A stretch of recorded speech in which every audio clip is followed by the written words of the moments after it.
أعوذ بالله من الشيطان الرجيم بسم الله الرحمن الرحيم Bismillahirrahmanirrahim. Assalamualaikum warahmatullahi wabarakatuh. Alhamdulillahirabbil alamin, wassalatu wassalamu ala asrafil anbiya'i wal mursalin wa ala alihi wa sahbihi ajmain, amma ba'd. Saudara-saudariku sebangsa setanah air dimanapun berada, semoga sampai detik ini kita senantiasa dinaungi oleh rahmat Allah Subhanahu wa ta'ala yang menjadikan kita semakin bergembira dan semangat untuk menunaikan ibadah kepada Allah Subhanahu wa ta'ala. Di atas semua itu, semoga Allah Subhanahu wa ta'ala berkenan menerima seluruh rangkaian ibadah yang kita kerjakan setidaknya sampai saat ini.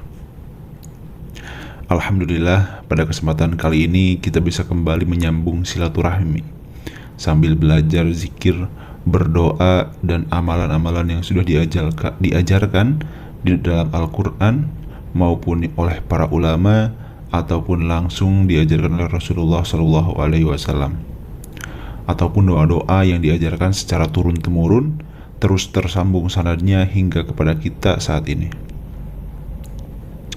Para sahabat channel Percikan Ilahi rahimakumullah, pada suatu hari Rasulullah SAW tengah duduk di pinggiran kota Madinah.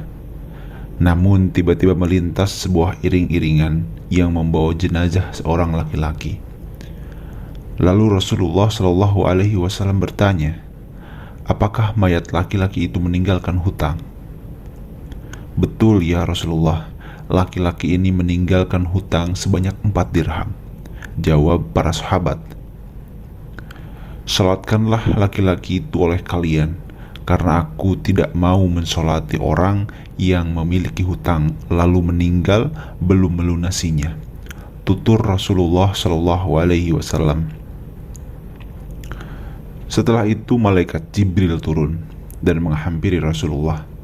Malaikat Jibril pun berkata, "Wahai Muhammad, sesungguhnya Allah titip salam kepadamu dan berpesan, aku telah mengutus Jibril dalam rupa manusia dan melunasi hutang laki-laki itu.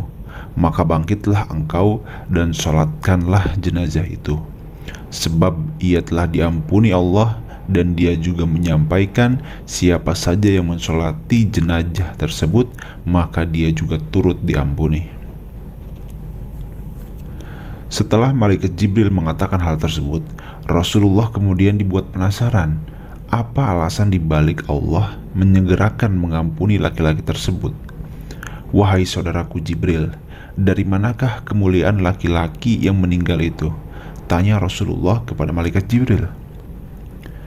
Setelah itu malaikat Jibril menjelaskan, berkat membaca surat Al-Ikhlas setiap hari sebanyak 100 kali. Pasalnya di dalam surat itu terdapat penjelasan sifat-sifat Allah dan pujian kepada Allah. Dan siapa saja yang membaca surat Al-Ikhlas 1 kali seumur hidupnya, maka dia tidak akan keluar dari dunia ini kecuali telah melihat tempatnya di dalam surga. Khususnya siapa saja yang membaca surat ini dalam sholat 5 waktu sebanyak beberapa kali, maka pada hari kiamat akan diberi syafaat, bahkan diberi kesempatan untuk memberikan syafaat kepada kerabatnya yang telah divonis masuk dalam neraka.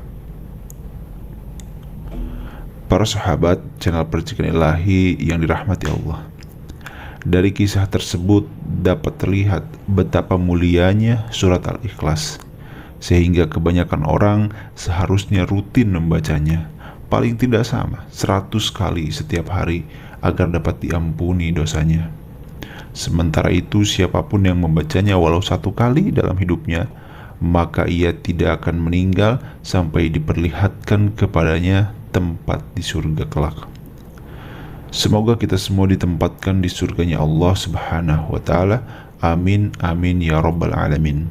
Semoga berkah dan bermanfaat bagi kita semua. Wassalamualaikum warahmatullahi wabarakatuh. Bismillahirrahmanirrahim.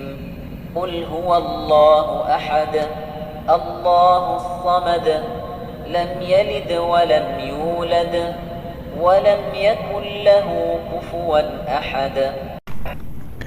Yang artinya, katakanlah Muhammad, dialah Allah yang Maha Esa.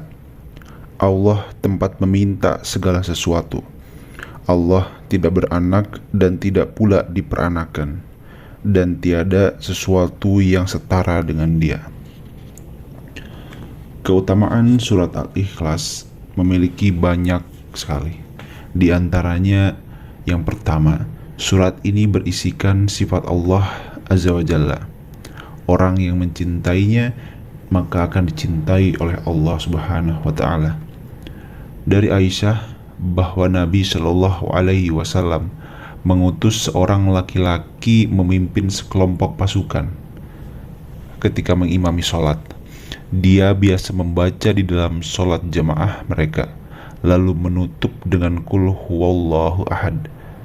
Ketika mereka telah kembali, mereka menyebutkan hal itu kepada Nabi Shallallahu Alaihi Wasallam. Maka beliau berkata, "Tanyalah dia, kenapa dia melakukannya?" Lalu mereka bertanya kepadanya. Dia menjawab, "Karena surat ini merupakan sifat Ar-Rahman, Allah yang Maha Pemurah, dan aku suka membacanya."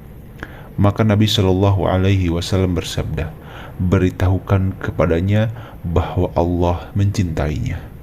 Hadis riwayat Bukhari nomor 7375, Muslim nomor 813. Yang kedua, sebanding dengan sepertiga Al-Quran.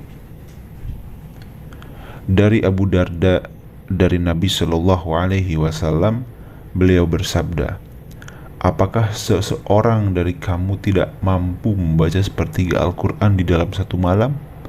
Para sahabat bertanya, "Bagaimana seseorang itu mampu membaca sepertiga Al-Quran di dalam satu malam?"